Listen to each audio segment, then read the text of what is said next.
Welcome to The Explainer. Today, we're diving into something truly fascinating. We're going to explore both the deep, hidden historical roots and the vibrant modern reality of Islam in America. It's like this massive, incredible puzzle, right? We're going to unpack a narrative that bridges centuries and shows us how an ancient faith has continuously woven itself right into the modern American fabric.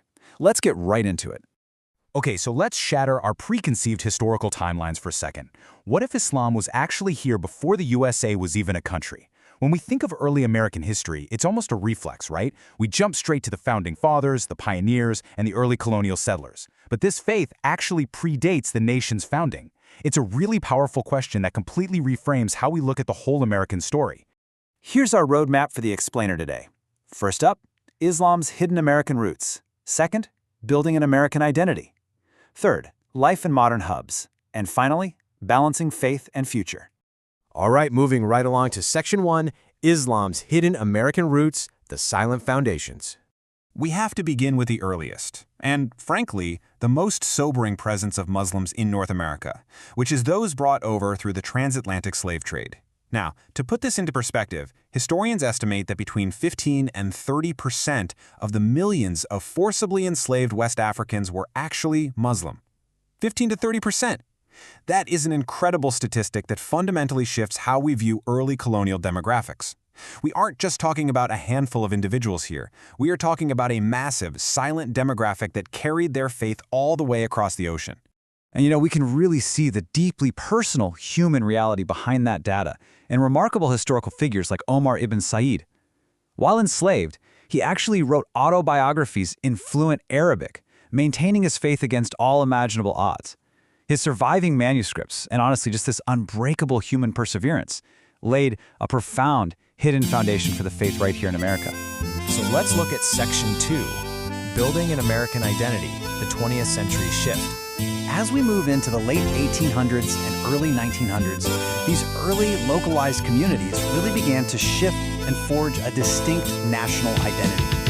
Ottoman immigrants started arriving in the Midwest, and get this, here's a surprising fact for you. By 1934, the community built what is now recognized as the Mother Mosque of America, and it was located not in some coastal metropolis, but right in Cedar Rapids, Iowa. No way, right?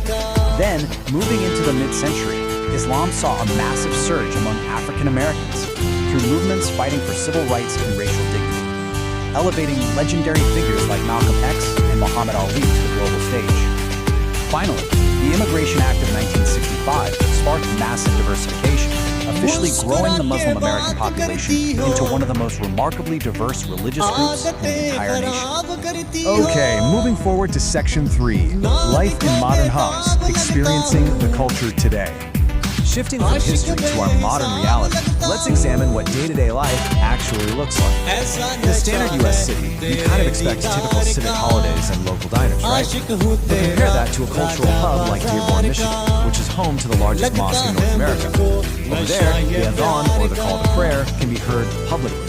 Halal food trucks and bakeries literally line the streets, and Eid is an absolute citywide celebration. It's almost like stepping into a home country, and it perfectly illustrates how deeply this culture is now woven directly into the public square. Which brings us to Section 4, Balancing Faith and Future, Daily Integration. But you might be wondering, what about outside those densely populated hubs? Well, you absolutely don't need to live in Dearborn to see this integration in action. The reality is that the vast majority of American Muslims seamlessly blend standard Western routines with their daily faith no matter where they live in the 50 states.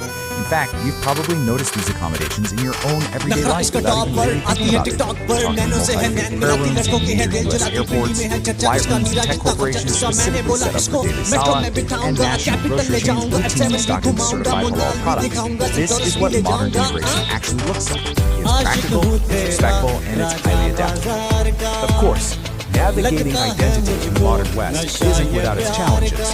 But today's youth, they are actively reclaiming the narrative, which is a real game changer.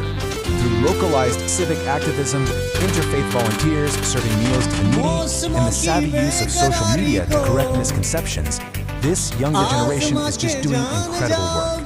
They are passionately building bridges in their local communities and shaping a super confident American Muslim identity for the future. As we wrap up this explainer, I'd really love to hear from you. What aspect of Muslim American culture did you find most interesting today? Drop your thoughts in the comments below. It really leaves us with a profound final thought. As the American cultural tapestry continues to rapidly evolve, how will this dynamic intersection of faith and civic life shape the next century of our shared history? Keep exploring, and I'll see you in the next explainer.